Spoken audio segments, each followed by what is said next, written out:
খালি প্যাচের মাধ্যমে ডিজাইনগুলি তৈরি করবেন। এক এক প্যাচ দেবেন, এক এক ধরনের খোপা বেরোবে আর কি। ছোটো বাচ্চা আছে,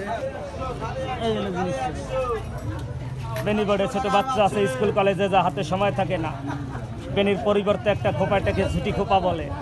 খোপাও থাকলো, চুলটা বেনির মতো সারাও থাকলো, চুল দিয়া ফুল তৈরি। অনেক সময় মেয়েদের বড় একটি খোপার দরকার হয়, মেহেদির সময়, গায়েলুদের সময়, কিংবা বিভিন্ন অনুষ্ঠানে। একদিকে গেল শাড়ি ঠেরি পরলো, হঠাৎ শখ জাগলো শাড়ির সাথে বড় একটা খোপা বাঁধি, ঘরে বসে বাঁধবে। আগের যুগ আছে, এখন যুগ পাল্টাইছে, যুগের সাথে তাল মিলিয়ে চলতে হবে। প্যান্ট একটা ডিজাইন করবেন অন্তত 20-25টা এক প্যান্টের দ্বারাই। সব চুল ক্লিপে নিলাম, চুলের মাঝামাঝি ক্লিপটাকে রাখলাম, নিচ থেকে প্যাচ দিলাম, উপর থেকে আটকাই দিলাম। এটাকে ঝিলিক খোপা বলে। সৌন্দর্যের জন্য একটা ফুল দিয়ে না সাজাই দিলেন।